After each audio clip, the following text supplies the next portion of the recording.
Welcome into the best in paranormal podcasting. This is Darkness Radio. I'm your host, Tim Dennis. Today, folks, I'm really excited about today's show. We're going to cover not one but two topics today with not one but two wonderful authors. And yeah, I may need not a one but two but a three count by the end of this because I think I'll be all over the place and my brain will be spent, I think is the way this works.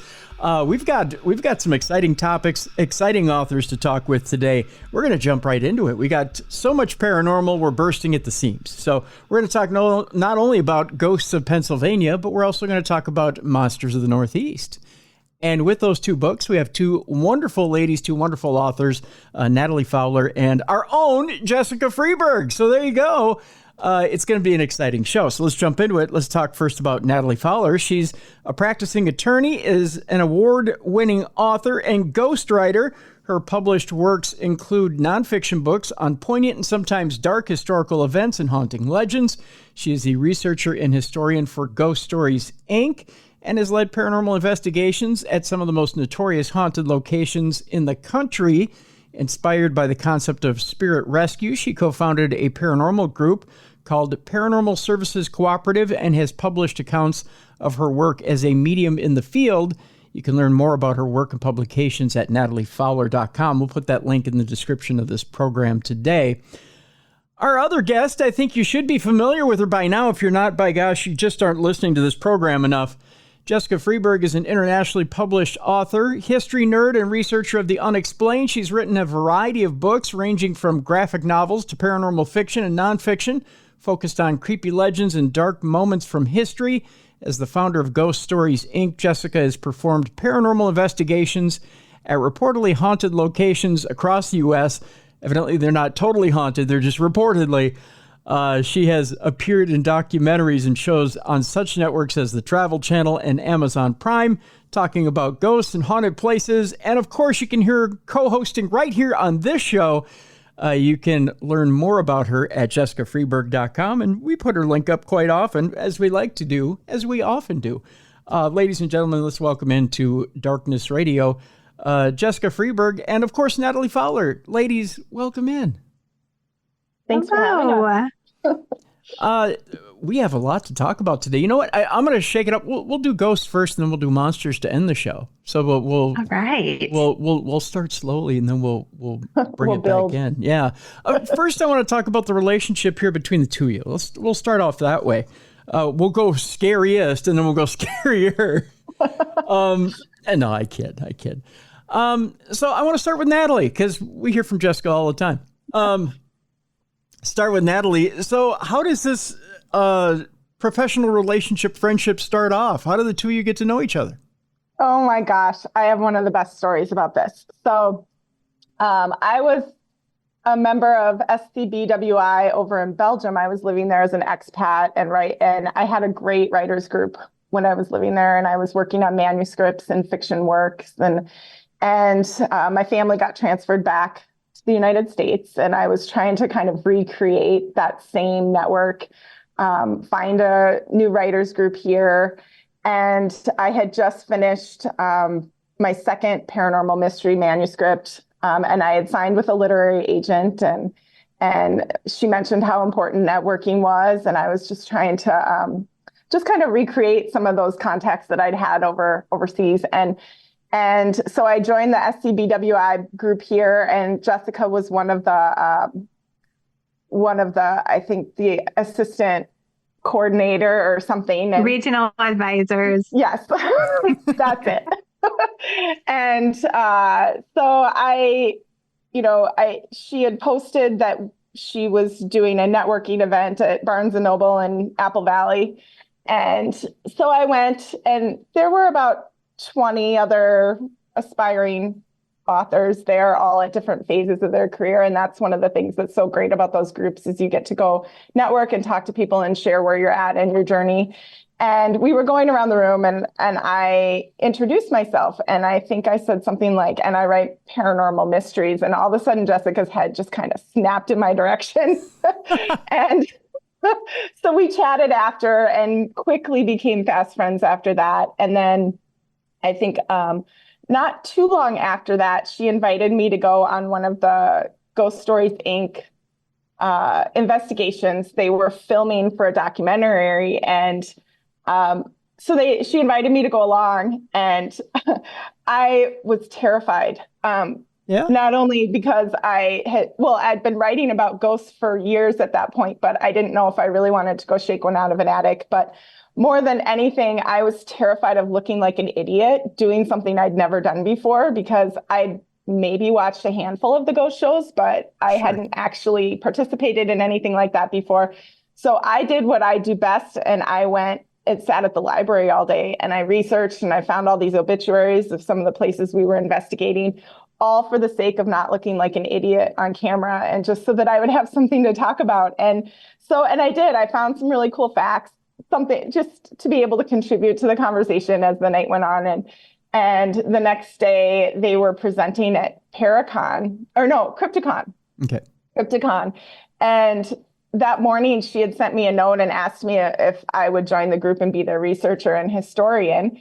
And so I said yes, of course. And then all of a sudden, I was like 10 minutes later, I was sitting on a stage at Crypticon talking about what it was like to be a ghost hunter. And I'd been doing it for about 12 hours at that point.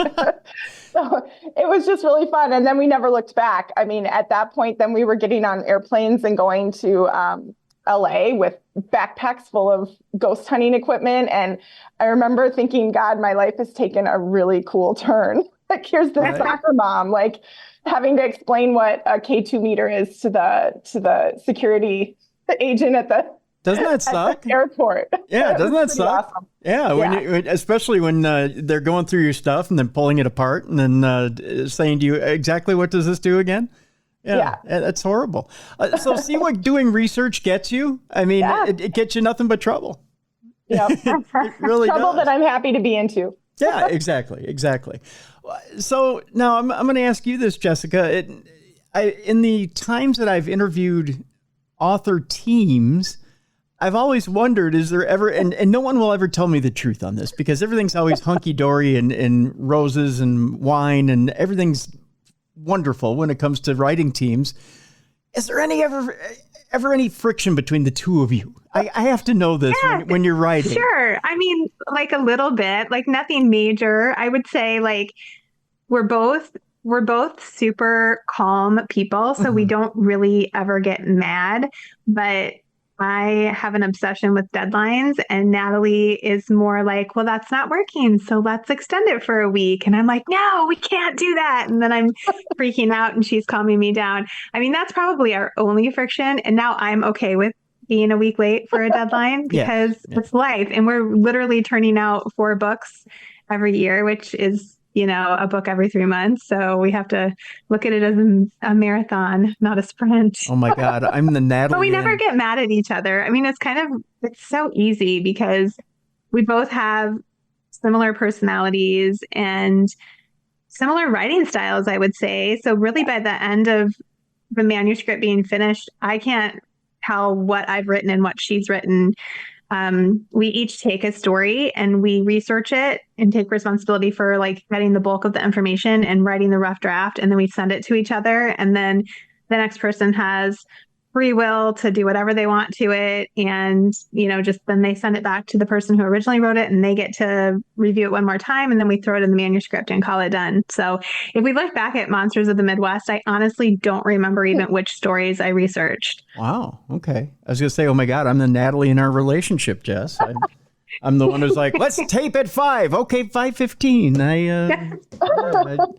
I'm so relaxed. I'm loosening up a little bit. I'm a very type A person, I think. Now that I know that, I got to keep it tight. I know that now. I'm sorry. What were you going to say, Natalie?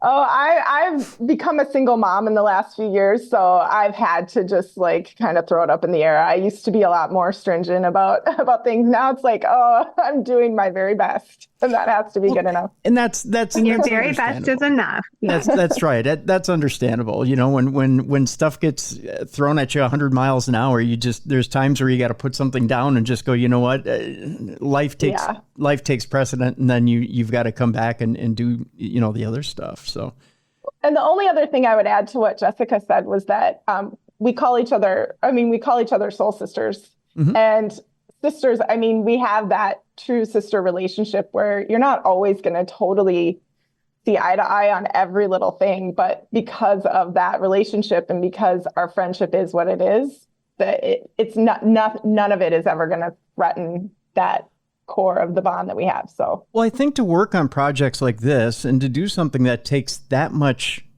intensive work, you have to be close. I think you both have to be very close in order to do this type of work. And I've mentioned this with guests we've had recently. There was one book I read, Echo Road, where, and this was a work of fiction where they had to write as one voice, and they wrote it so flawlessly that it was one voice. And I noticed that too with reading both your books. It's one voice. And I can't tell who wrote what story. I mean, there's not a switch in voice, or there's not a switch in style or anything like that. There really is one voice behind the stories. So again, Thank you. My hat's literally, off. we don't know either, Tim. We don't remember. our writing styles are really compatible and very similar already. And then when you put it together and use the editing process the way Jessica described, like it ends up being flawless. And we've dabbled in fiction a little bit as well, just because that's really fun. And we have a great idea that we want to see come forward. But that's on the back burner right now, of course, with all these other books that we're turning out. But that was fun to play with that a little bit, to do some fiction work and kind of send it back and forth. And so I hope that goes somewhere someday too. Well, and if you don't mind me talking out of school a little bit here, I mean, I do talk to Jess behind the scenes of the show. You guys are turning out books. I mean, this isn't we'll come out with a book or two a year and then we'll sit back and enjoy our lives. I mean, you guys are turning out books. Yeah. It's kind of crazy. And it's good that we love each other so much. I'm very picky about who I work with on any type of project. So Tim, that speaks highly of you, because I love, collaborating with you and Darkness Radio. But I'm very picky about who I will hook my wagon up to creatively, because you do spend so much time together. Both Natalie and I, it's like, okay, we get one book done and we're like, okay, we can take a week off, and then we'll be back to brainstorming and deciding which monsters we're going to research and who gets, to write about the vampires and who gets to write about the witches. And she usually gets back to it before I do.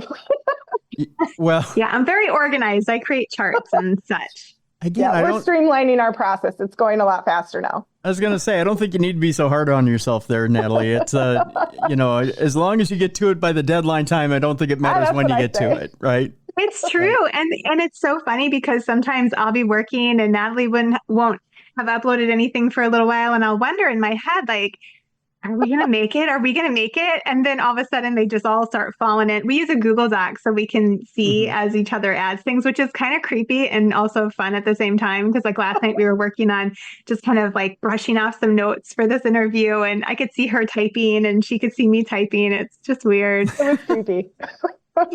Well, and that's, I got to tell you, Jessica is the most prepared author I've ever seen for an interview, because when I sit down with most authors for an interview, they say, oh, what are we going to talk about? It's a nice, easy conversation. That's what I tell them.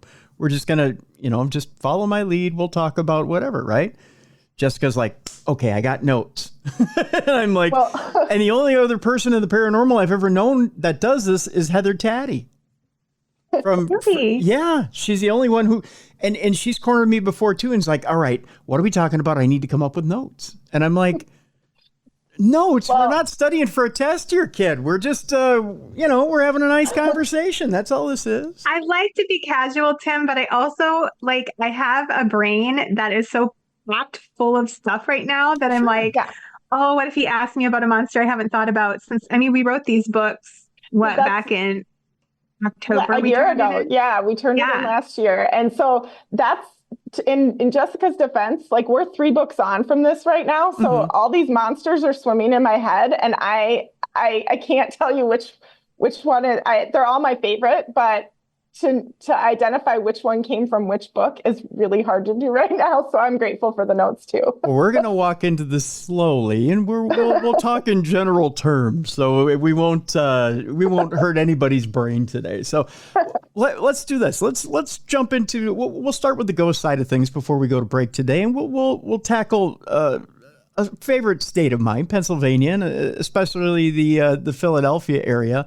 I've done a lot of investigating in Pennsylvania. In my day, I sound like I'm old. I am. But Pennsylvania tends to be one of my more favorite states. And in that this state, I tell you, not between Revolutionary Wars and between just horrible hauntings. I mean, the jails there are something else. You've got just this rich history, going back hundreds of years, and the hospitals, I don't know, they have a different history, and I can't tell you why. I don't want to insult Pennsylvania. I'm trying not to, but there's a different mindset there. There really is. And I guess I want to start with Natalie. What is it in your mind that is it about Pennsylvania that they've developed this rich haunted history? Well, there's a lot going on there. I mean, one of the things that struck me when I was working on this book is just how deep the history goes. I mean, it was one of our very first colonies. It was one of the first areas of the United States to be settled. So that instantly gives you a lot of extra history. And then you also, when you think about the immigrants as they were moving in, you had all the religious groups coming in. So there were just a lot of different people living in very close quarters until the until the westward expansion. So you had a lot of people who were coming from very different backgrounds, all living in the same place. And then, just with the American history that we have and the Industrial Revolution and different things happening and the building and the railroad and all of those things. And it just makes for a lot of residual energy for sure. Yeah. And then I didn't realize, thinking back to my history class days, I didn't realize how much of the Civil War was fought there too, with all that. To find out that was going to be part of what we got to explore with this book was really exciting too. I'll tell you, I'll give you a story that isn't even in your book that has to do with Civil War period. Or not Civil War, I'm sorry, Revolutionary War. Yeah. And wars. There were two wars. Right, two wars, which I had to think to myself, Revolutionary War, Pennsylvania? And then it dawned on me, and this was in the early days of Darkness Radio, a friend of mine, Chad Kalick, who was on Paranormal State, he had me host one of his trips up at a place called Dannybrook, which was owned by Glenn from The Real World. And you got to think back. I'm talking, don't sprain your brain thinking back when Glenn was on The Real World, right? Somebody can tell me which season it was, but I couldn't tell you. And it was a beautiful house. In fact, I think Glenn just sold Dannybrook, if I remember right, but a beautiful old colonial house. And what's interesting about it is the woods that's on the outskirts of the house are haunted. And we did these trips in the spring and in the fall so we could all, chilly enough, sleep out in the yard in tents and then have bonfires. And we could literally look out into the woods and see these ghosts, these Revolutionary War ghosts coming out of the forest. Which was amazing. Yeah. So much residual energy in places like that. And yeah. And they were magical weekends. They really were. This was a location that we were in where George Washington brought his troops, and he brought them in retreat. It was just a temporary retreat stop where they had to stop and basically some of the troops were injured. It was a medical stop. And I'm trying to remember if he wrote a letter that was found in the house. I'm trying to remember the backstory of it, but but there's, and at one point, the British came through there. So you see British ghosts there. You see American ghosts there. It's just got this rich history, and a spot that I had no idea existed in Pennsylvania. And it's just, I think what is it? Is it 20 miles north and west of Philadelphia? Something to that effect. Again, my direction is off. I'm probably totally not correct on where the direction is, so don't quote me. But just this magical little place that totally not on anybody's radar. But I got to be there twice. That's so cool. Yeah. So, one that's not in your book, but I figured I'd throw it at you anyways and let you know about it. But there are some places in your book I've been to. One of the ones I want to bring up today, Eastern State Penitentiary, which to me was absolutely wonderful. So I want to throw it at you, Jess. Eastern State Penitentiary. Give me a little highlight on Eastern State Penitentiary and a little bit of the history. I'll tell you, Tim, that one haunted me when I was researching it. Several of these did, honestly. And Eastern State Penitentiary was one of those locations that was really rooted in compassion and then turned into an absolute torturous nightmare for the people that went there. Pennsylvania was the first state to have a true penitentiary, and the idea behind it was kind of rooted in the Quaker faith, which is the faith that Pennsylvania was kind of founded on. And their idea was, if we bring prisoners in and we isolate them, they can have true repentance because they can spend all this time thinking about what they've done and how they can do better in the future. So prisoners were led into this prison with eyeless bags over their head. So isolation started from the moment they walked in the door. And then they were put into these rooms that were basically soundproof, concrete walls on every side and above you and below you, and stayed in there for 23 hours a day with nothing but a Bible to read so that they could, improve their thinking and repent and better themselves. And then whatever tools they might have to do some work during the day. So they might be, donning socks or doing yarn working or sewing, that sort of thing. Which actually led to one of the more gruesome murders that occurred there with one of the security guards who was murdered right outside one of the inmates' rooms when the inmate was completely convinced that the prison guards were poisoning him. And so he disassembled his sewing machine and used a piece of it to club the security guard to death right outside of his door in the little exercise yard that he had. And that's an area that's been a real paranormal hotspot. Did you ever get to be in that particular space? I've been all over it. Yeah. We did. We used to run Eastern State Penitentiary at least once a year, and we did it for a good 4 or 5 years. So we got to pretty intimate knowledge of the prison and a lot of time there. And I just remember the labyrinth feeling that, and reading your book, you guys captured it perfectly. Just that feeling of, you mentioned at one point in the book, being in the center of the prison and being able to look down any corridor. And there were two things in the book that I felt like you guys captured really well. It was that feeling of being in the center of the prison and not being able to, feeling like anywhere you looked, there was a corridor, you just felt like you were there. The isolationism was one of the things I felt like you captured really well. Just feeling isolated, right? That feeling of loneliness. You get that feeling of isolationism. And I'm not the most sensitive guy in the world, but you get that feeling like there's somebody there with you and they feel lonely. Yeah. Like they've been cut off from society when you walk around that prison, and it's whoever's been left behind. And I'm talking about a spirit being left behind. And then the other thing is Capone's cell. Now, when you walk in, when they lead you in through the gates there, the tour staff, and they bring you in, one of the first things you're hit with is Capone's cell. And it's exactly the way it was when he was there. They haven't touched a thing. And when you first see it, you're like, oh, wow, this is a really nice prison. But no, that's just the way Capone's cell was. And the way both you describe Capone's cell, it's exactly the way it was then. And it looks amazing.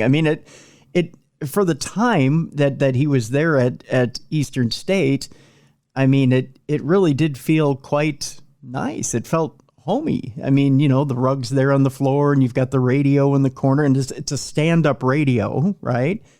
And it just kind of felt like it was like a nice little home away from home inside a cell for the short time that he was there. But they wanted to make him as comfortable as they could inside his jail cell, even though he was half mad at the time. Yeah. But you look at it and you're like, but then you're like, oh, well, every cell must be like this, right? But then you start to stroll down one of those corridors, and boy, is it cold and dingy and not a place you'd want to be caught dead.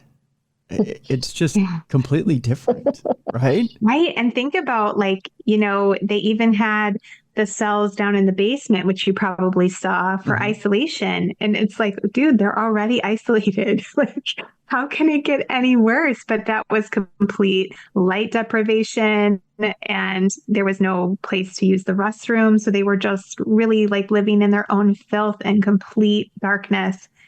That deprivation of your senses, I think, would just make someone absolutely crazy, no matter how sane you were. And I think they're probably already starting off with troubled minds to begin with. The thing that makes it feel really claustrophobic, and mind you, at the time when it was first built, there's no major metropolitan area. But in today's world, is the fact that it's there in Center City. When you imagine that you're in Philadelphia in a modern city, and then you're in the I guess the northern part of Center City there, and there's a modern city operating around this prison. And mind you, there's nobody in there now. Obviously, it's abandoned. But this giant complex that takes up city blocks, and it's just sitting there. But it towers over everything, but it doesn't do anything. It doesn't function. It's and you try to put your mind back, even back in the times of Capone, to think, well, what was here? What did the buildings look like? And try to imagine that a city functioned around this prison, and how claustrophobic it must have felt for the city to be thrown around this penitentiary. Must have, because you're right there. The city street is right there, and the prison wall is right there up against the street.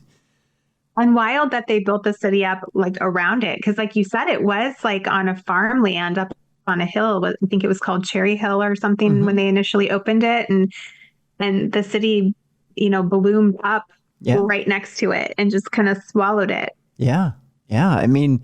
Eventually it became so claustrophobic that you're like, it had to be uncomfortable, So I don't know. I know it's, you couldn't obviously reopen that penitentiary and because it's not functional. It would be archaic. It would be almost torturous right now to try and form any type of penitentiary there now.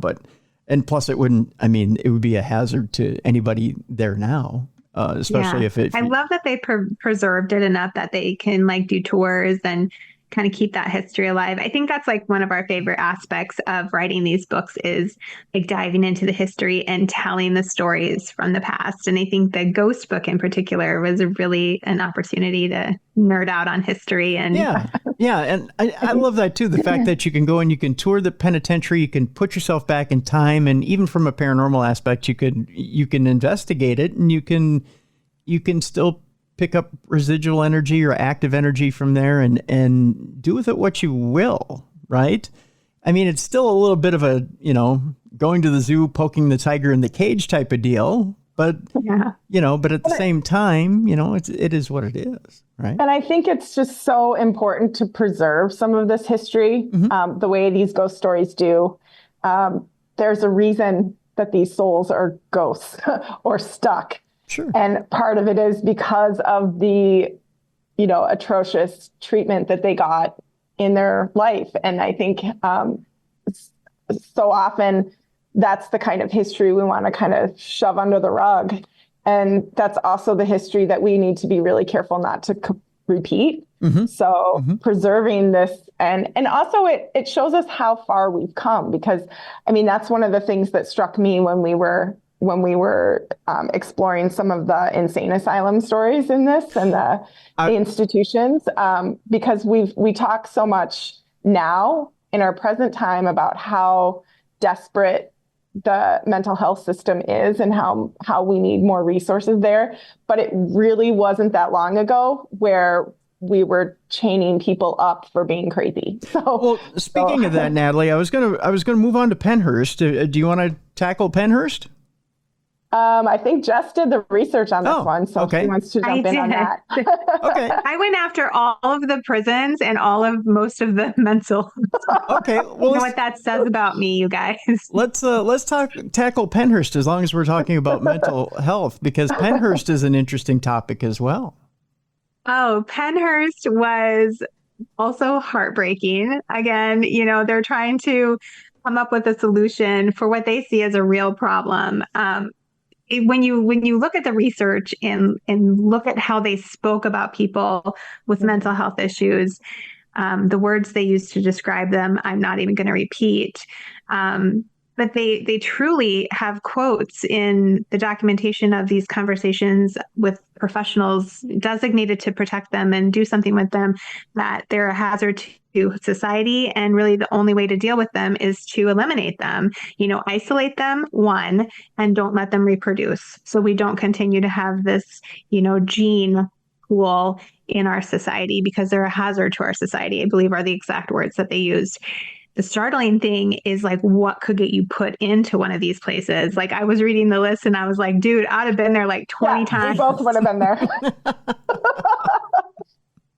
I also would have been burned at the stake for being a witch, but that's a whole other conversation. Yeah. Well, you and me both. I have some ancestors that were, I have a daughter who had seizures when she was younger. And I remember thinking this when we were at a place where had the history of keeping people in the county poor farm, and some of the people that would be sent there were people who were epileptic. And I thought, well, how is that a bad thing? Like, you're punished because you have seizures, like your synapses aren't connecting properly in your brain, and that doesn't make you crazy. No. I mean, all the rest of the time she was perfectly functional, just every now and then something, would misfire. And so I find that fascinating to think you have people with true debilitating mental illnesses, and then you have people who are like you and I, and just occasionally have an issue that causes them to have a seizure.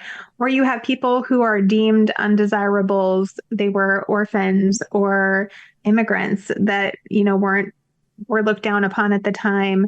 Criminals, like all these people were housed together in the same facility.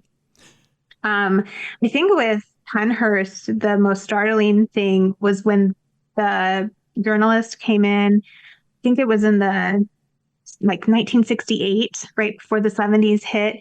And he brought in a film crew, and he said he was having such a hard time keeping people in the crew because they were so disturbed by what they were seeing, and that his crew was literally getting physically ill because it was so disturbing. You had grown men who were, in cribs, basically. You had other grown men that were skeletal forms of what a man should be, like they're just skeletons swaying to music in their head in the corner, and they're naked. Some of them are balled up on the floor. You've got little children who are stuck in cribs who don't know how to walk, and their muscles are atrophied and they can't walk because they've never had the chance to. And you've got older kids chained to beds. So just the depravity of the way they were treated by the people who were supposed to care for them is really so heartbreaking. And of course, that building is going to become a container for residual energy, and it's going to be haunted.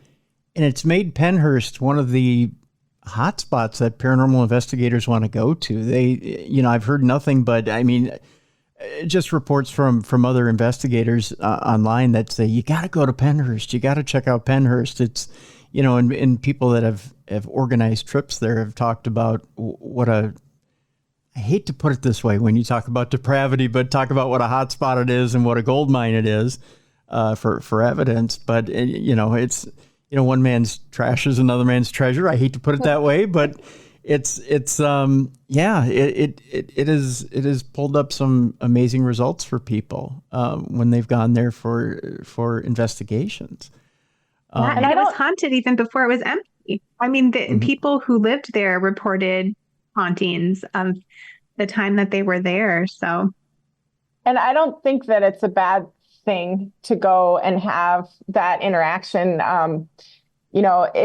It's a hotbed for a reason, and it goes back to the history. And if we're learning about the history in whatever way we're learning about it, then it helps us to do better and be better for each other going forward, and not just shove it under the rug. True. Very true. Very true.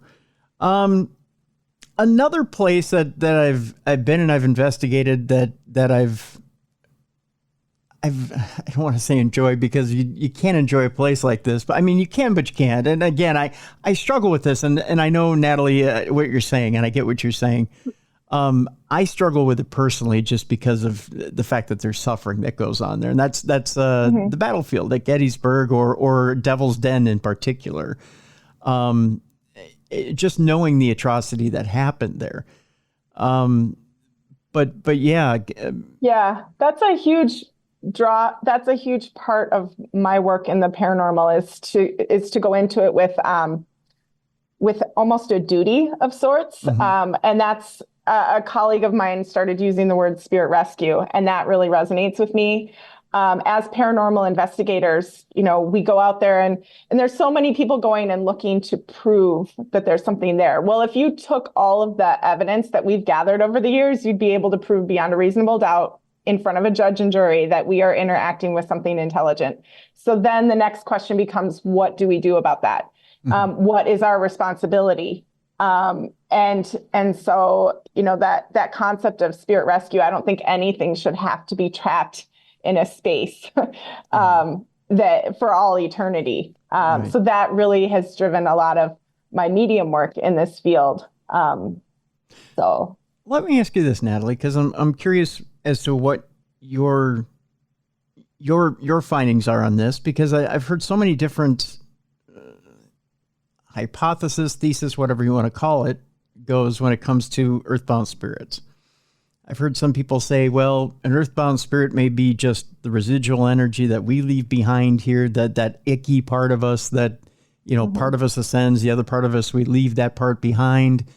I've heard some people say, well, no, it is our spirit that we've, that we're afraid to face the light, so we stay here. I've heard so many different, I guess, theories as to what that earthbound spirit is. But what is it that you believe? I think there's a couple different things going on. We've done so much work at the Palmer House, and that's such a great place to educate yourself on what this stuff is. And I think that there can be a lot of different layers happening. I believe very much that our loved ones on the other side, their heaven gets to be wherever they want it to be. So there's a high vibrational spirit that can come back and interact with us when we're on an investigation. So, and that certainly happens a lot at the Palmer House, where you've got loved ones showing up because there's an opportunity to come say hi. And so they're going to take that when they have it. And so it might not even be something that's happening in the space. Our loved ones can show up anytime and give us signs. And we all, we talk about those signs a lot, the pennies from heaven or the bird, the cardinals.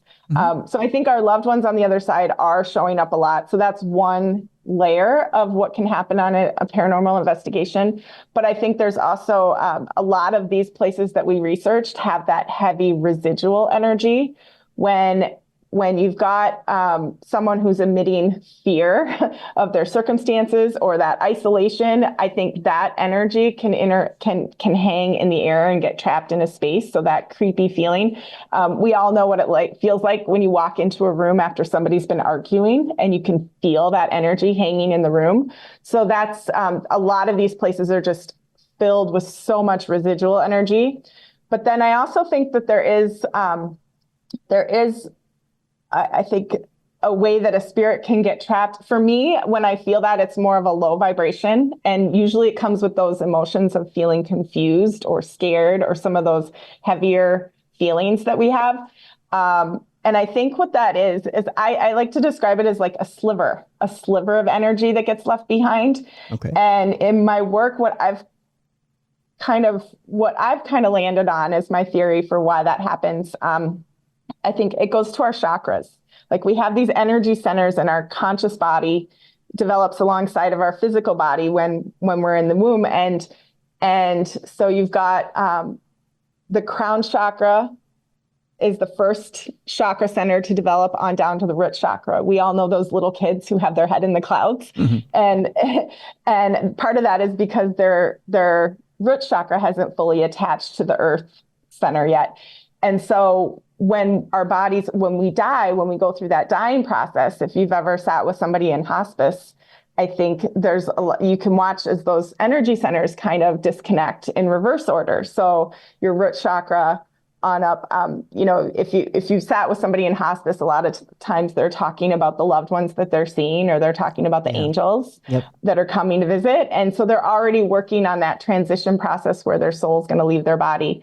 But we also carry our fears and our belief systems in those lower level chakras. So let's say somebody is really afraid of dying because they weren't a great person and they've been taught their whole life that their religion says that if they haven't gone to church every Sunday and done all these things, then they're going to be stuck in purgatory, or they're going to have to go to hell, or worse. And so if they're afraid of dying because they didn't do what they believed they should have been doing in their life, there can be that fear that causes that, I think, just a sliver of your energy, that it causes that chakra center not to shut down properly. Okay. And that can leave a little sliver of your energy field here. And as human beings, we have free will choice. Right. And we have free will choice in death as we do in life. So, if you're afraid of going to the other side, or if you're afraid of what's going to happen or being judged, or if you believe that you don't deserve to go because you're supposed to go to purgatory, then you can almost put yourself in purgatory of sorts. And that little sliver of energy gets left behind. So that's a lot of my medium work, is just like, explaining to a soul, you don't have to be here. Right. You get to go. You deserve, your heaven gets to be wherever you want it to be. And it's just kind of resetting that expectation of what heaven is. Wow. And that can free up energy to go where it's supposed to. So. Excellent. Yeah, no, it makes complete sense. So let me ask you this: in a setting like Devil's Den at Gettysburg, where so many soldiers had been ambushed, unexpectedly, and you've got so many souls that are trapped, maybe, life forces that are cut off unexpectedly, may feel like they've got more to do, or they've got a message to pass on, or whatnot. How do you... Or might not even know that they're dead. Right. Don't even know that they're dead. How do you resolve that so that they can eventually move on? Or is that a scar in the earth that's so deep that maybe it takes time? How does that resolve itself? I think it goes to what your responsibility is in that. And I think, as a paranormal investigator, I don't necessarily go into places like this planning to just clear it all, because I don't have consent to do that. Right. And so there's some, I guess, ethics involved in some of this. And I always say that if something's going to follow me home, then it's fair game. But it's not my job to go in and that's, you have to be careful with your ego, I think, in this work. Yeah. And that's where your ego kind of takes over. And I think there's some of it, I think a lot of it is shifting all the time, to these energies. And I think some of it gets cleared naturally. I've seen houses where it was really dark energy, but then the family that moves in is so light and happy that energy alone can balance it out and help. So I think we, as the ones with the human bodies, have a lot more power over this stuff than I think we know. Yeah. I was going to add one thing I found really fascinating. Several years ago, we were working on a documentary, and we interviewed actually Natalie's neighbor who does past life regression work. Eric Christopher. Yeah, Eric Christopher. And it was such a profound and interesting interview because he talked about one of his patients who he hypnotized, he put under, and he walked him back into his past life. And in that past life, I mean, I think he was like back into the like 1500s, right? Like medieval times. Mm-hmm. He died really suddenly and he died really angry. Like the moment he died, I think the story was he found out his wife was having an affair with another. Yeah. And so he fell off the stairs and died suddenly. And in his death, he was so embroiled in that feeling of anger that he didn't want to let go. He was just enraged. And so when the proverbial light came, he didn't go to it. He wanted to stay back and be in this anger. And he recalled going through decades, centuries of time. The furniture was changing, the clothing was changing, and he was seeing all of this in spirit form. He realized when he would do things that frightened people, it actually kind of gave him a boost of energy, which kind of aligns with what we kind of think, like when we're scared, they seem to be more active. It seems to feed them. So don't be scared. Right. Right. So that was interesting. But then he said at one point he got tired of it and he realized he was tired and he wanted to be done and he wanted to go home. And so he crossed himself over. So he didn't need to be crossed over. And so I do think there are probably spirits who at some point just are like, this is getting old. I'm tired of haunting people. Yeah. Gonna go take a nap. That was the most fascinating story. It taught me so much about the afterlife. And he talked about how he would go sit on a hill and there was constantly, every now and then there would be a pull of light and he would say, no, I'm not going. And finally, like Jessica said, he got tired and let himself go and he went to the light. Like it was always coming for him. So. Wow. Yeah. That's really interesting. I mean, incredibly educational, but it very interesting in that, I mean, I've heard of that too. I mean, but it was years ago, and it was the woman who the Ghost Whisperer TV show is based off of, and for some reason her name is escaping me right now, but she's done multiple appearances on the show, and she was the one who had mentioned that there's this universal light and it appears everywhere. I mean, you can catch it at a funeral home, it appears in different places. But at any time, a spirit can cross themselves over if they choose to. They just need to look for this light, and they can step into it. They don't need us to do it. They don't need anybody to do it. And I think sometimes we can assist them. Like Natalie said, sometimes just that encouragement. I think one of my favorite stories from when we were investigating was when I accidentally crossed a spirit over at the Morse Jamel mansion. And I didn't even know I could do that, first of all. So I wasn't trying to, but it was really, all of us were sitting in the basement and there was a history of a servant or a slave who had, I think it was a servant, Haitian servant maybe, who had committed suicide and haunted the premises. And we were sitting downstairs in the kind of kitchen, big kitchen area with the kind of dirt floor, and we had our lights out and all of our equipment up, and everything was going gangbusters while we were talking to this spirit. And I just started to feel all of her sadness. And so then I was talking her through what I was feeling. And I was like, you feel guilty, feel like you don't get to go to heaven because you took your life, but that's not true. Like, you can go, your family's waiting for you. I don't even remember everything I was saying, but as I was talking to this spirit and just giving it compassion and empathy and encouraging it to release that feeling of guilt and fear, it was like this swirl of energy that we all felt. It was crazy. And then all the lights and all the equipment just went crazy for one more split second, and then everything just stopped. Oh, wow. And we were like, oh. Jess comes up and she goes, I think I just crossed over. You ruined the tourism over there, Jess. What are you doing? There were plenty. It was in Harlem, so there were plenty of.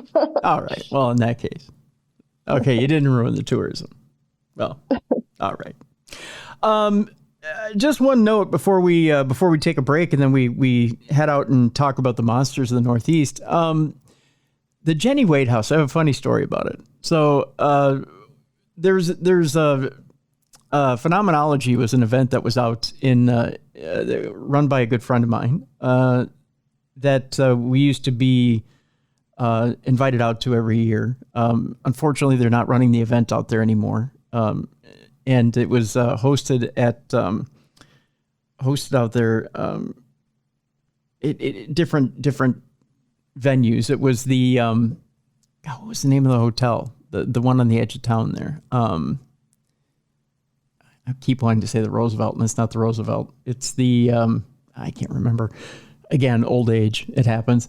But the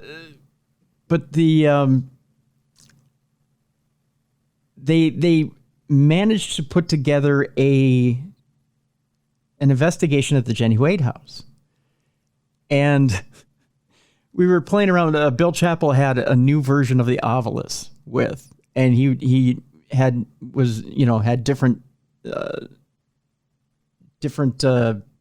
pieces of the Ovilus that he had given to different people to use. And he's like, I want you to field test it for me.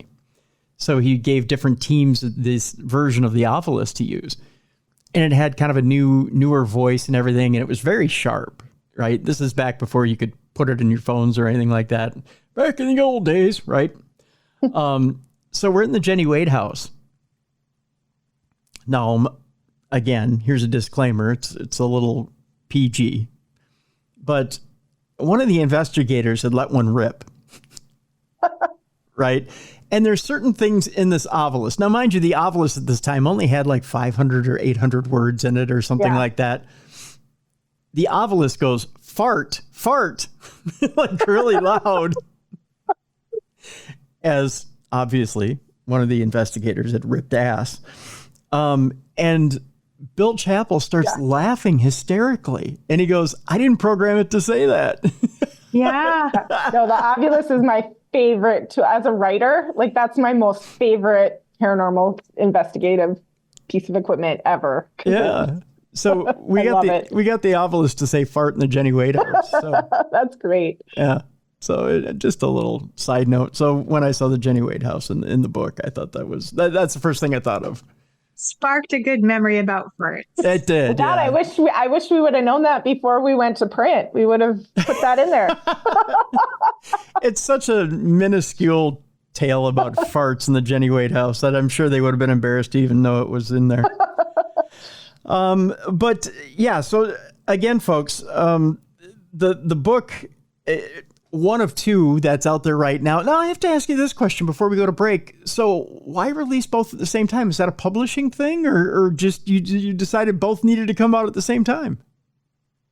Our publisher gets to decide that. And, next year at this time, we'll have 4 books that come out at the same time. What? So they're just so excited about these books. It's adorable and I love it. They're kind of a publisher that specializes in books that have regional appeal, right? But a lot of their books are flowers of the Northeast or fossils of, the South or whatever it is. And then we're like, let's do monsters. And they're like, okay. And then our first monster book was like one of their top sellers and they ended up, re-releasing it again, which means it was doing really well. And they're like, yeah, you guys are onto something here. Huh. Interesting. So now they're just like, how many can you write in a year? Like realistically, how many could you actually put out in a year? Wow. Well, let's hope you both don't end up with carpal tunnel because of all this. I mean, too late, Tim. Well, all right. Let's hope they cover that carpal tunnel surgery by the end of this. Ghostly Tales of Pennsylvania is the name of the book. Jessica Freeburg and Natalie Fowler have put out just one of 2. We'll talk about the second one after the break, which is Monsters of the Northeast. We'll get into some of the monsters that are out there in the Northeast when we come back. Plus, I have a monster right here in Minnesota we'll talk about. That we'll bring up, and we'll do it right after the break. Although it's not as impressive as the monsters that are in the Northeast. I will let both ladies know about it when we come back. Jessica Freeburg and Natalie Fowler are my guests today. We'll talk about Monsters of the Northeast and a not so impressive monster here in Minnesota. When we get back, right here on the best in paranormal podcasting, this is Darkness Radio.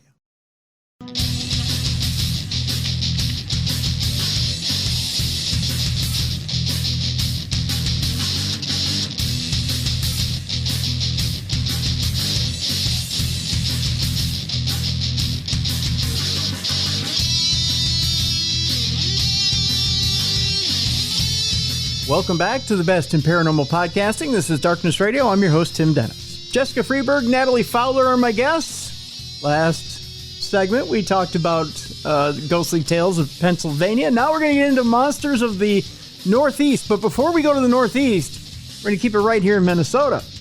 Now, yesterday on the program, it was Mally Fox and I almost forgot Mally's name. By God, I am getting old. Our old man. I am old. I'm ancient. Mally Fox and I were talking about a Minnesota mystery beast that has baffled experts. Now, if you listened to the show yesterday, you know it wasn't that big of a mystery. As a matter of fact, I'll show to the camera. I have my iPad here. What this? It's not even a that much of a mystery. I'm gonna show you exactly what this thing is. Does that look like much of a mystery to you guys? That looks like a dog. It's not quite a dog, and it's not quite a coyote. Wolf. It's a hybrid between a wolf and a dog. Yeah. Oh. And when you get I'll get a better up close picture of it. It's the cutest little thing ever. Take a look at that. Oh, it looks like it wants to eat my face off. It does, doesn't it? It looks like if you let it close enough, it probably just lick your face off. It's so cute. And people thought that was an actual monster, like a cryptid? Well, it is. It technically is a cryptid, Jess. Because it hasn't been identified as a particular species. University of Minnesota right now is identified this particular canid as a species that is unknown right now. It's a wolf-dog hybrid that's been discovered wandering the woods of northern Minnesota. And the experts at the University of Minnesota can't make heads or tails of it. It's part of the Voyager's Wolf Project. The U of M research group captured footage of the animal, which looks super cool. And by the way, we haven't been able to give you proper perspective. I'm going to try and give you perspective off of this picture here. Does that give you an idea of how tall this thing is? That's big. That's a huge, huge wolf dog. That thing is probably standing about 3 feet, maybe taller. It might even be 3.5 feet. I mean, it's huge. It's big. It's a big dog. And its hackles raise even higher. But it was roaming around on this trail. The debate ensues as to what exactly this apparent wolf pooch may be and how the heck it happened. Now, when Mally and I were talking about it, I thought that maybe it was a wolf that had mated with a domestic husky, like it had gotten into someone's yard and then mated from there. They say it's not a hoax. The mystery beast, again, looks super cool, and it's been spotted nearly a dozen times in the area since late March, per the group, which posted vids onto social media. Here's another picture of it to give you some perspective as to how big this thing is. Yeah, it's very big. It looked like there were several of them in that one video. Yeah. So there's a whole pack. Yeah. So this thing probably it probably stands at least half as high, if not higher, to a deer. And you know that's probably what they're hunting. Right. So, I mean, this thing is huge. Well, this is the kind of stuff that I love, because I do think a lot of times with these cryptids that we write about, people are seeing things that just haven't been classified yet. Yeah. You know, there's a lot of different theories, and sometimes we'll research something and I'll think, oh, that's a straight up alien. You know? Right. And then sometimes I'll be like, oh, that's interdimensional, obviously. And then, but a lot of times it's like, especially with the sea creatures, I'm like, oh, that's just some sort of critter that we just don't know what it is yet, you know? Absolutely. Yeah. You know, when I first saw the story, I went, ooh, mystery beast in Minnesota. And then I looked at it and I went, well, it's a wolf. But then you read into the story, and I mean, the University of Minnesota is pretty reliable when it comes to when they track different animals. And they said, well, it's a wolf-canid hybrid. And I went, okay, well, what was that wolf getting into, first of all? And then second, it's like, but it looks like a husky. It's got the face of a husky. I mean, it's got those deep blue eyes. So, it's not fully a wolf. And it's but it's got, when you look at the hackles, they come way high off the neck and the back. So it's a different looking creature. It's totally not a wolf. It's definitely got dog in it, but I don't know if it's mixed with a coyote or what it's mixed with, but it's just different. It's just different. So I don't know. But it's definitely technically a cryptid. Yeah, the definition. At least for now, until they get one and are able to get some sort of DNA off of it and are able to classify it. It's now a cryptid. And give it a cool name. That's what right. every cryptid needs. That's right. They'll probably name it Anthony Edwards after the Timberwolf. I don't know. I mean, it's a bad joke, but there you go. So Monsters of the Northeast. Both you ladies have come out with a second book. As if one wasn't good enough, you came out with a second one, which is also excellent. And it's got a cool cover too. I gotta give you that. But by the way, who does the cover art for your books? Again, our publisher decides that. They do send us the images and we do get to weigh in. I was a little dubious about the Ghost of Pennsylvania one. I'm like, why is there a turkey on the cover? A turkey. And so they did another iteration of it. They did a couple different iterations of it because I was like, what is happening? And then we went back to the original one, I think. So I'm like, it's fine. Okay. A turkey. But yeah, the monster ones are really cool. When they re-released the Monsters of the Midwest and they came out with the new cover, I was like, it's like so retro cool. Like, I just love it. So I was excited to see the new cover for the Northeast is similarly awesome. Yeah, it's got that bear-like tapestry look to it. It's really cool. I like it. I like Thank that. You. I like that cover. All right, so let's get into it because you've got some interesting stories that I've heard before. By the way, Lorencoleman's contribution. Yeah. Talk about that for a moment. How do you get Lorencoleman contributing to the book?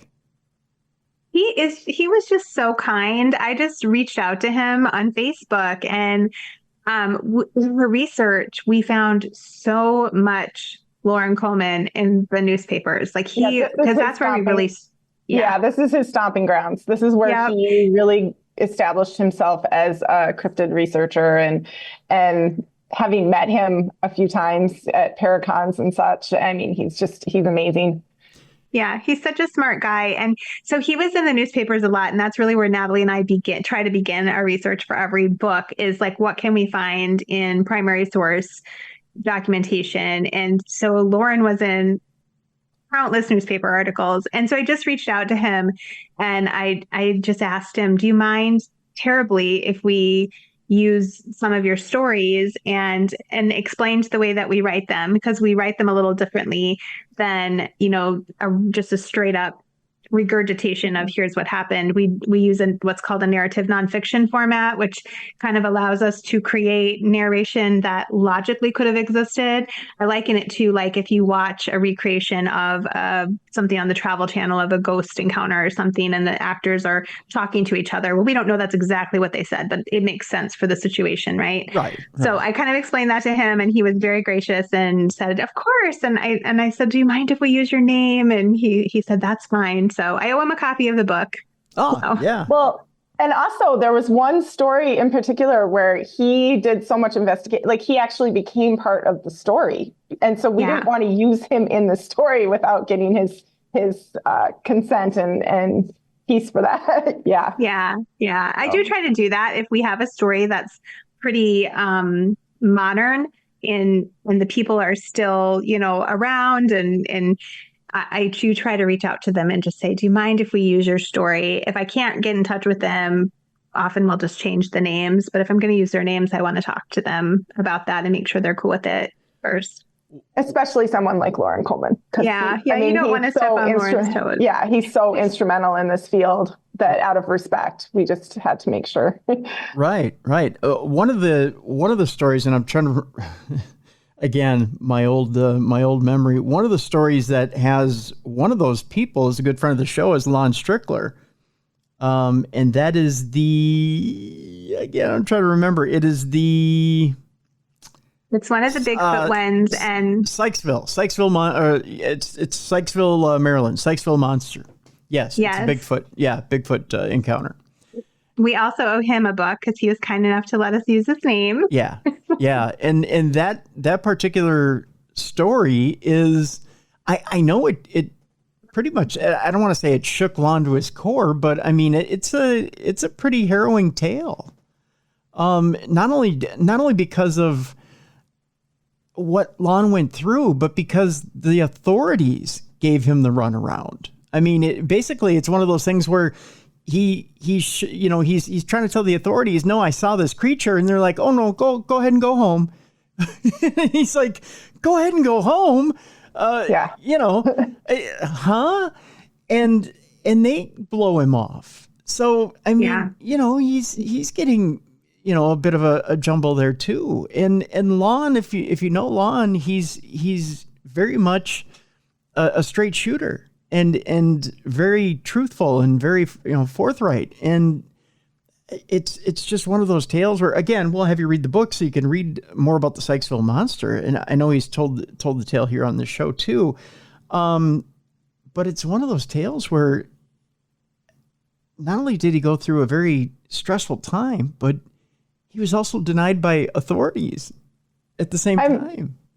I'm starting to notice that that's a regional difference too, because we're working on the Monsters of the South right now, and the authorities are seem in the stories that we're coming across in that book, the authorities seem to be much more open and understanding and compassionate about the things that people are witnessing. And hopefully, I mean, that's some of what our work is doing here too, is making it a little bit more comfortable for people to come forward with these stories. I think that was our dedication in one, if not all of our books. Like, thank you to the witnesses that are brave enough to come forward with these stories, because for every one that does, there's probably 5 that don't.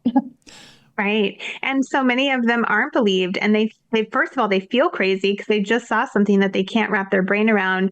Yeah. I think that's why Natalie and I get really passionate about sharing these stories. One, because we love preserving the legends and the myths of the different areas, but also because so many people have encounters that they can't explain, and often they're not believed, and that's not cool.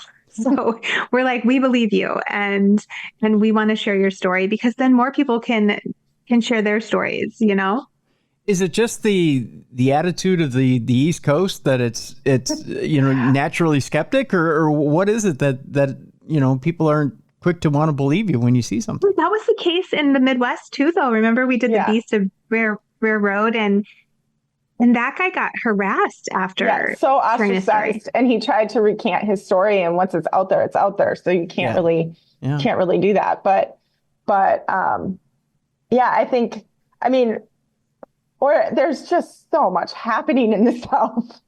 I think that's more than anything. Like we cannot wrap our heads around how many stories are there. So we could write a whole book about West Virginia. It's so easy. I'm like, every monster's in West Virginia. Well, that brings up another point with the volume of stories that's out there, with the amount of people that have come out and said, I've had an experience with a cryptid, I've had an experience with a ghost, I've had an experience with whatever you may want to bring up. Why is it that we continue to doubt? What is it about the human condition where you want to doubt first and believe later? I think it's arrogance. Honestly, it's ego. If we don't understand it, we don't want to accept it. And a lot of people know. I don't have that problem. You guys don't have that problem. I'm very much like, I don't understand it. Cool. I want to know more about it. But yeah, and it's also that logic piece. Like I have a lawyer brain, so I'm looking to prove it. like you want to prove it. And a lot of the stories, it's one thing to go as a paranormal investigator and sit in a dark space and get interaction and call it in, and you get your equipment buzzing and all that. But when you're out there looking for Bigfoot, that's a little bit harder to prove. That's harder to go after and get that concrete, tangible proof that it's there. I might have asked you this question before on a previous show, Jess. I'll ask you again, and then I'll ask Natalie. What's the most believable phenomena to you? Is it ghosts, aliens, or Bigfoot? I mean, I honestly believe them all equally, because I just think if people are sharing an experience they had, they experienced something. And I think there are too many instances and encounters with all of these things to say that any of them are not real. I have more experience with ghosts because I have been seeing them most of my life. So to me, that was a no-brainer to believe in ghosts. It maybe took me a little bit more researching to be like, oh, well, I guess monsters are straight up real too. So yeah. But the more you research, the more you find. And it's like, I have to believe them all. Natalie, how about you? Ghosts, aliens, or Bigfoot? Does one stick out more than the other?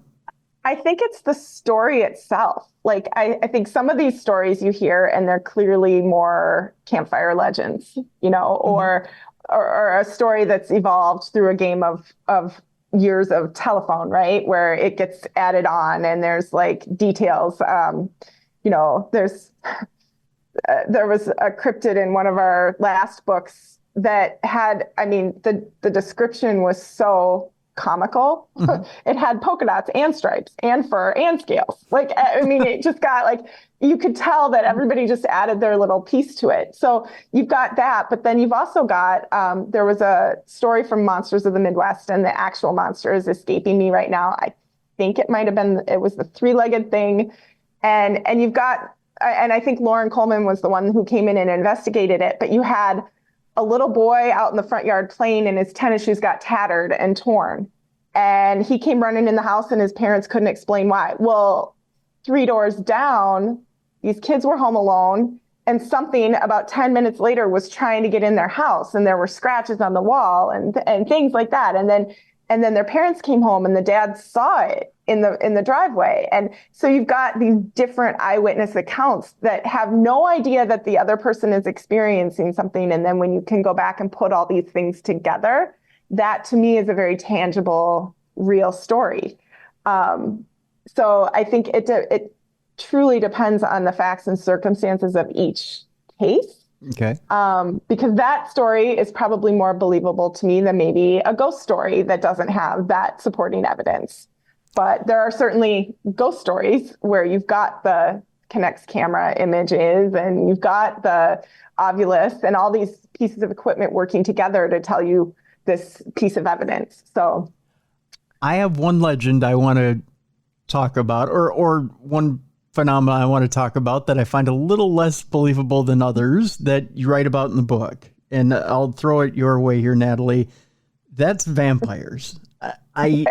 I don't know, it's great movie lore. It's great to watch on a screen, but when people start talking about them in real life, I have a hard time drawing that line. But tell me a little bit about what you've written about vampires in the book and drawing that line to real life and them actually existing. Oh my gosh. Well, this is probably one of our favorite parts of this book. As Jessica said earlier, we usually start with some initial groundwork research when we're putting together how many stories we're going to include or what stories we're going to focus on. And when you search monsters in the Northeast, the vampire legends kept popping up. And so I think the first story I read, the first account that I read was about 2 little boys who were playing in a rock pile. And they were sliding down the rock pile. And it's so fun when we're writing these stories to get to recreate that moment, because, the first thing I do is look at the time period it takes place and do a little research on what was happening. And this was right around the time Goonies came out. Mm-hmm. And so these boys were playing in this rock pile, and one of them finds a human skull. And he is beyond excited, and he pedals his bike home and he shows his mom, and his mom's like, what? So they end up calling the police. He can't keep it, unlike what he wanted. He wanted to keep the skull. And so they end up calling the police, and it starts this whole investigation and archaeological dig of this area. Well, so they start digging and they find what I think is an unmarked family cemetery of all these different graves, a small community of people, and coffins.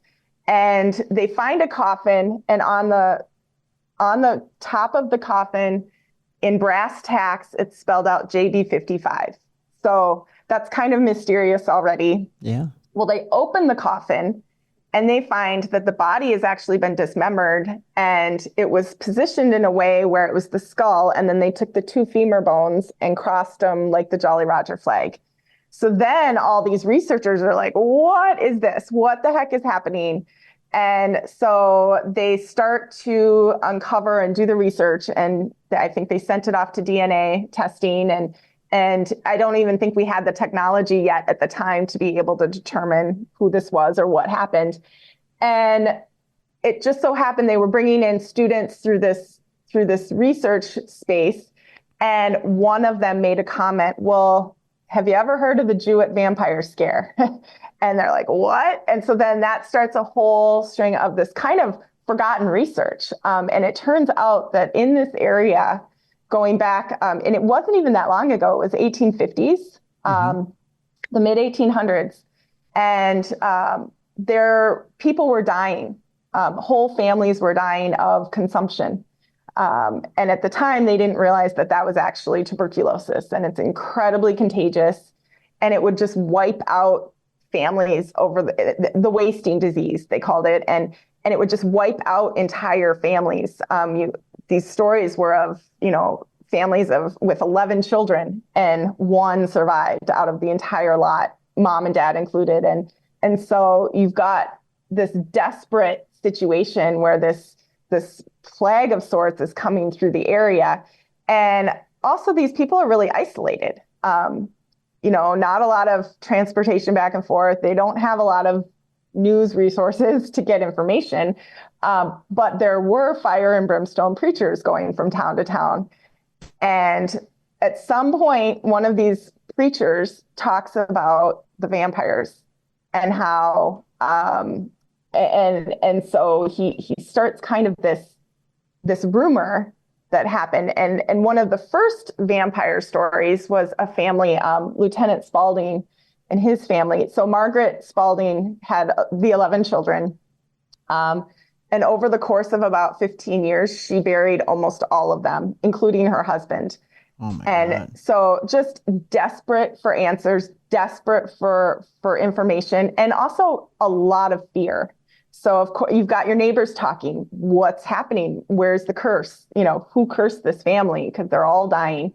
And so someone starts this rumor. Well, so the theory of the vampires, you were supposed to be able to tell if a person was a vampire based on the roots. If you could dig up the coffin, and if there was a black root that went through the coffin, that was supposed to be a sign of a vampire. And then also, as you got further down the road with this story, if you dug up a coffin and the body still had blood in its organs, that was supposed to be a sign of a vampire. So these families were just so desperate for answers that they dug up. So she actually ordered that her whole family be dug up, and it turned out that the last son that had died, Josiah, I think, he had a root that had gone through his coffin. And so she's like, it's a vampire.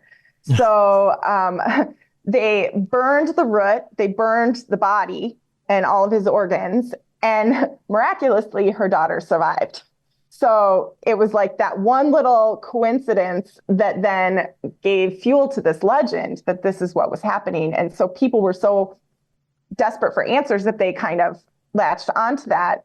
And then you fast forward, the last vampire in the story is Mercy Lena Brown, and that's the one everybody talks about. And this wasn't even that long ago. I think it was more she was the last, she's considered the last vampire. And same kind of story, like she buried her mom and her older sisters, and her entire family was wiped out by this. And her dad was so desperate. Her father was so desperate for answers. And his last remaining son had come down with this illness, and she had just died. So he orders that everybody gets dug up, and she was declared a vampire because she had blood in her organs. Well, she had died in January, and it's a cold state. It's, the ground is, she had only been buried 9 weeks before, and it was wintertime. So her organs were still intact. So they order that they be carved out and ground, and her brother had to drink that mixture that they made out of this. Oh. And then he died anyway. Oh my God. And so she's said to be the last of the vampires. And I think that not too long after this, they discovered penicillin, and they discovered that this was actually tuberculosis, and there was a way to treat it. And so the disease, yeah, but it was, so in this case, these were true monsters, but they were completely a figment of fear and imagination. So nobody ever actually even saw a vampire. It was just this crazy fear that overtook these communities, trying to find these answers for this terrible disease that was killing everybody. Absolutely nuts. I mean, just what people believed at the time with lack of knowledge, right? Right. Yeah. And fear. I mean, and fear and desperation. I mean, when those were hard times. Life was not easy in that, the story of Lena, in the research, she talked about how strong her mother was. I mean, she was either pregnant or with a baby and standing right alongside her father in the field. So when her mother died, the strongest woman she'd ever known, you kind of lose all hope for everything. Yeah. Yeah. Thank God we have current medical knowledge. Yes. Stuff like that just perplexes me. But the whole grinding up and then drinking thing. Oh, I know. It's horrifying. Yeah, it's horrifying. Yeah, I think we had to put a disclaimer at the front. Yeah. About that for this particular book, anyway. Yeah, and I suppose so that people don't start thinking there's modern day vampires and putting that to the test and checking for roots and stuff like that. Yeah. But that's the fascinating thing to me about myths and legends and monsters. Like, there are definitely encounters with things that we cannot explain. And then you've got this that we can explain in retrospect, but at the time it was terrifying. And so that's where that myth and that legend of the vampires comes from. There's another story in this book about a community that gets really embroiled in this Winston wild man. It's this naked man that's running around town, they say. It was reported in the paper that one of the most prominent members of the community saw him. But the kicker was it never happened. It was just the journalist writing a good story, trying to get something exciting in the paper. But as soon as it was out, everybody started seeing him, and to the point that 100 men formed a posse, as they like to do in the 1800s. Oh, yes. And went out with their guns looking for the wild man, and they were ready to kill it. And all they killed was a poor donkey that was, had gotten out of his pasture and was hiding behind a bush, and everyone thought it was a naked, hairy man. And then the donkey bit it. We love when there's posses in our books. Like, we'll actually text each other, "Oh, there's a posse. This is going to be good." It's our favorite. Like, we love a good posse. A good posse with the line, "I'll make you famous," right? Oh, my goodness. Before we leave people today, there's a good story about a famous monster called the New Jersey Devil, and we're not talking about the hockey team in New Jersey either. So I loved this story because, as we explained earlier, we really try to do the primary source support, and we try to get newspaper articles or some sort of something to kind of hang our hat on and be able to retell the story from that perspective. But then you get a story that's really old and so layered, and there's so many different versions of it. But that's also when we get to be a little creative. Mm-hmm. So with that, it's like that story landed across my desk, and I was like, how do you tell this story? How do you do it justice? It's so famous. And also, you know, it's 1753 and mother leads. Like, she's this woman who lives in the woods with her crazy children. And so, you know, how do you really kind of tell all the versions of this in one retelling? So I remember struggling to kind of, where do I start with something like that? And I had a whole box of Fate magazines. Yeah. From Phyllis that were like going back years.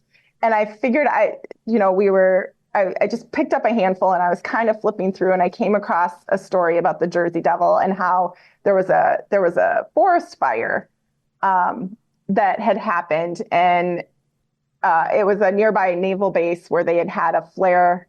They were doing a training exercise. A flare went off and started a forest fire. Well, it wasn't the first time that happened. And so they were reporting in Fate about how they were wondering if, now that there had been another fire, if there was going to be an increase in sightings, because there was after the first one.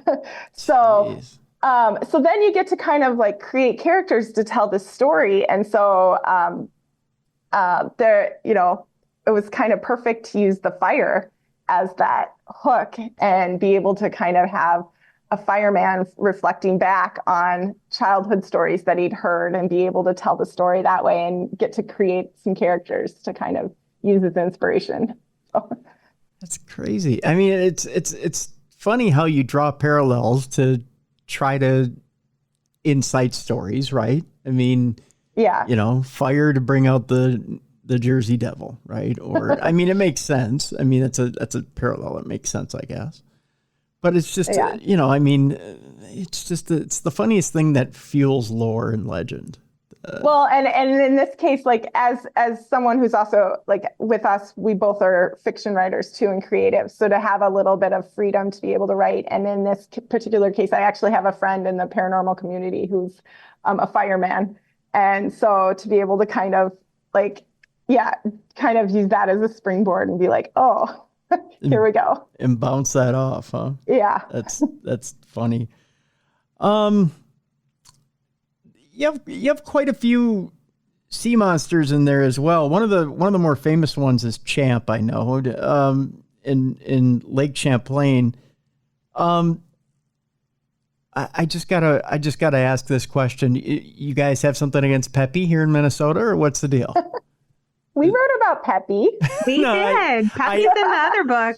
Is Peppy in the Midwest one? Midwest, of course. You bet. Okay, you betcha, right. Tim. All right. I'm just wondering. I know this is a Northeast book, but I'm just making sure that you're keeping it real when it comes to Peppy. Of course. I have to say that with Champ, one of the things I loved about that story was, you know, Champ had been seen for so many years. You know, it was way back to the indigenous people. The tribes were warning the explorers to not bother Champ in the lake. You know, basically like be careful, don't wake him up. You know, there's a giant sea serpent in there. And then he was seen over decades and centuries by people on this lake over and over again. And that one was really well reported in newspapers, even back to the 1800s. It was so fun to actually read some of these accounts in the old papers about sea captains and their sailors seeing this monster just kind of basking out in the water and frolicking, and how big it was. You know, some people said it was 25 to 35 feet long. And I think that the early 1800s account said it was like 175 feet long or something just like enormous. A big head like a horse. And I think one of them said it had eyes like onion peels and had 3 teeth, which sounds weird. I always wonder sometimes, like, how were you able to count the teeth? Yeah. Like, how are you Champ able to needs see a that? dentist. Very quickly, that's how you count them. Especially if it's coming at you. Just 1, 2, 3, go. But the cool thing with Champ, Tim, is that like this community loves him.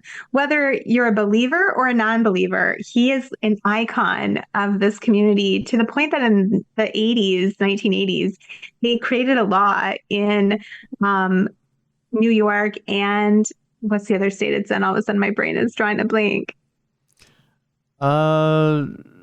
Champ was New York, Vermont. New York and Vermont. Yes, Vermont. Sorry, Yep. this is the first time I had to look at my cheat notes. My brain is full of facts I didn't even know were in there. But in New York and Vermont, they actually instilled a law that if you hunt or harm Champ, you're going to go to prison. So, I mean, that's how much he is beloved in his home states. Well, you got to love it, because if you're hunting Peppy here in Minnesota, we don't do a thing. So there you go. I mean, that's a difference, right? I mean, I don't think we do anything, do we? I don't think I didn't see any laws about Peppy when we were researching. No, that's the other thing we mark. We always like when there's laws protecting these creatures. Protecting creatures that are unknown. Yeah. Because what is it? And laws. It's Alabama that has the Bigfoot hunting law, right? Yeah. Yep. And in Vermont and New York, you can't hunt Champ. No, leave him be. And in Minnesota, we don't even know if we believe in Peppy. So go ahead and take your shot. Is the way it kill him so we can know he's real. That's right. Yeah, bring him. Hang his head on our wall. That's right. Bring it. Well, we got deer heads on our wall, so we might as well have a Peppy on our wall. So I don't know. I don't know where that comes from, but. Lots of good stories in Monsters of the Northeast. You've got things like the Birdman of Bridgewater Triangle. You've got Thunderbirds in there. You've got plenty of sea monsters. There's even when we were talking about we were alluding earlier to Lieutenant Spaulding and his cursed vampire. The fence rail dog is in there. You've got Lon and his Sykesvillemonster. You've got the Montauk monster in there as well, the Demon of Dover, and much, much more. We didn't even really talk about the big red eye, but there's a white Bigfoot. I don't know where the other colors of Bigfoot are in there, but I don't know why it's got to be racial. I don't know why you got to throw a white Bigfoot in there, but you did. But I don't know. But that's in there. I don't know why Big Red Eye only has one eye when he clearly has two. He's just Big Red Eye, not Big Red Eyes. Well, too much partying. So that's what that is. But yeah, lots of good stuff in Monsters of the Northeast as well. Two great books out there that you've managed to put out there. You probably could have put 3 or 4, but that's for next year, right? We're overachievers like that. That's right. That's right. So we have links to both books in the description of this program, and we're encouraging you guys to go out and get both of them, not just one. Don't skimp. Go get both of them, because, again, it's going to be a long fall and a long winter. So you're going to need reading material for both. And what's nice about both books is, again, you want to break it up into little bits and pieces. You want to read a couple of stories at a time, you can do so, and then put the book down and then pick it back up again. So that's what's beautiful about both books, is you can dive into it. You can read a couple of stories. You can put it back down if you need to, especially if you got a busy life. So that's what's beautiful about both books. And that's why you should get both of them and then pick them up, put them back down, pick them up, put them back down. You can pick up where you left off. So I encourage you to get both books, Monsters of the Northeast and Ghostly Tales of Pennsylvania. So, ladies, I want to thank you both for being on today. Thank you for having us. This is so fun. So fun. I'm glad you both came on, and I wish you success with both books. And again, when you write all 4 of them next time, it'll be my challenge to read all 4 of them in 1 week and then have you back on, and we'll do this again. Maybe you can break it into 2 chunks or something. Well, we'll probably have to do 2 shows. Yeah, I don't think I'll be able to do all 4 in one show. That one will be fun, though, Tim. We're doing Ghosts of the Wild West. Like, I'm super stoked about that one. All right. Yeah. Yeehaw. That there's not one that just leaves their hat on and just spurs, is there? I mean, because that could be a little racy. We might have to put a parental advisory sticker on. There might be a couple with assless chaps. I don't think you can be a cowboy and not have assless chaps, right? Yes, all chaps are assless. That's the big secret to chaps. There are none that have the ass in them. Believe me, I've looked. Just saying. I'm definitely having some sort of a party where you have to dress as a cowboy, Tim, because I want to see you rocking those sometime. I have a picture. Do you? Mm-hmm. Although I've got pants on under the chaps. Well, I mean, you guys. Yeah, that's the point. You guys But I do. I'm wearing a hoodie and I've got chaps on. I actually took the picture inside Fleet Farm because if you can't buy it at the Fleet, you don't need it. That's true. I That's couldn't right. agree more. You can get chaps at Fleet Farm. So That is amazing. it is, isn't it? So I'll send you the picture. Please do. It's one more thing on your phone you don't need. But I'll send it. Nobody else can get it, but I'll send you the picture. So there you go. And it's the most cocky look you'll ever see me have while I'm wearing these chaps. It makes it extra funny. So I don't know why I'm telling you this while we're on air, but I am. Anywho. Sorry, I opened a can of worms. Yeah, you did. Yeah. But that'll do it for today's show. You can think of me in assless chaps as we ride off into the sunset and think about a future book with ghosts and chaps. I'm looking forward to it. I am. But in the meantime, Monsters of the Northeast and Ghostly Tales of Pennsylvania, it's out there right now. Get it in the description of the show today. And again, I wish you the best of luck on both these books. And as I've told Natalie, I'll tell you, I've told Jess this already. I expect you both to be New York Times bestsellers by the end of the week. So, best-selling authors. So, I'm already manifesting it. It'll happen by the end of the show. We can do it. Our listeners are the best listeners. So I'm believing in this with you. And I think you're probably, if you check your phones right now, the Hindustan Times is called. You've already made the Hindustan Times bestseller list. Just check your phone. So there you go. We're so famous right now. You're so famous right now. It's ridiculous. All right. Both Ghostly Tales of Pennsylvania and Monsters of the Northeast are available right now. We have a link in the description of this program. Go get it. As both Jessica and Natalie will tell you, they both have children in college they need to support. So not only that, but they're both aspiring New York Times bestselling authors, and only you can put them over the top right now. So without your support, they can't make those goals. Both of them that I just mentioned. So you need to help them, folks. I can't do it alone. You have to help them. There you go. That'll do it for this week, folks. Big week coming up next week. Big week as we head into October. We're there already in October. Can you imagine that? This year has flown by. We're nearly in 2025. Just like that. I have a big weekend ahead myself. Yeah. Big weekend myself. My nephew Tyler is getting married to a wonderful woman named Maya. And that's coming up this weekend. Man, time has flown by, hasn't it? It just has flown by. I'm looking forward to it. I'm looking forward to seeing this young man start a new chapter in his life. And I can't tell you how proud I am of Tyler. I'm just going to beam here for a second over him. So I guess I get to do that, right? I get a moment every once in a while. So that's how I'm spending my weekend. I know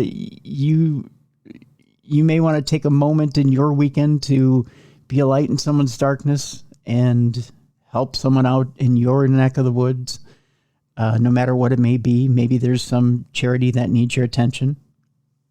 Maybe there's someone in your neighborhood that needs your attention. Maybe there's a family member that needs your attention. Take a quick moment out and help somebody out. We're going to have some charities that'll start up here relatively soon. You've got food shelves, folks, as we're getting closer to Thanksgiving and Christmas that are going to need stocking. So food drives are starting up as we get closer to the weather getting colder. So if you've got extra non-perishable canned goods that you can bring out, good stuff, not just, peas. Don't throw peas in a bag and bring them to the food shelf. I know I'm going to get crap now from people saying peas are good, Tim. Bring some yummy stuff out to the food shelf because, we want to help out our brothers and sisters out there and give them some good food, especially this time of year. It just gets chilly. Ooh, chili. Bring out the makings for chili. There you go. But the food shelves need your help this time of year. It's not necessarily around Thanksgiving. It's this time of year that they need your help. All year round, really. So go out this weekend, make a difference that way. I'll challenge you to do that this weekend. Help out the food shelves this weekend. But yeah, next week, big stuff. Big shows, good shows next week. And good shows here in the month of October as we're getting closer and closer to Halloween. Halloween, a month away. It's hard to believe, isn't it? A month away from Halloween already? Looking forward to it. Looking forward to this month of shows as well. Another reminder, the Darkness Radio store is open.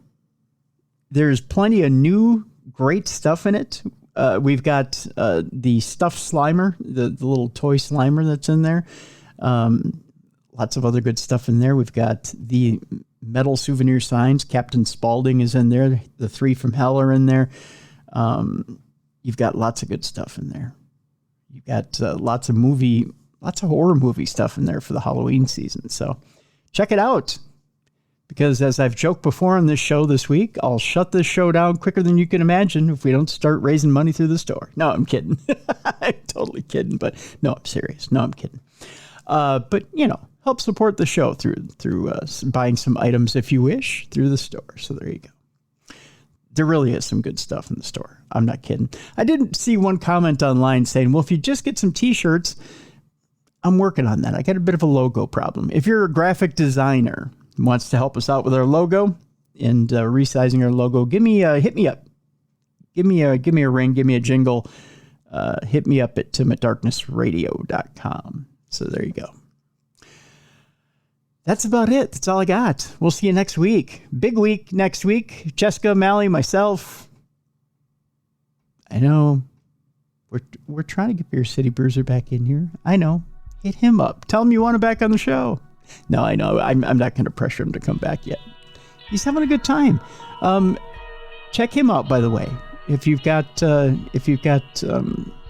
of the apps online, and check him out around the country, or if he's in your neck of the woods, wrestling an indie in your neck of the woods, go out and say hi to him. It's and he is still part of the family, by the way. So, and hopefully we'll get him to drop in here, maybe in the month of October. I'll try and see if I can get him to pop on in the month of October, just to say hi. So, all right, that's it. That's enough rambling for today. We'll see you next week, right here on the best in paranormal podcasting. This is Darkness Radio.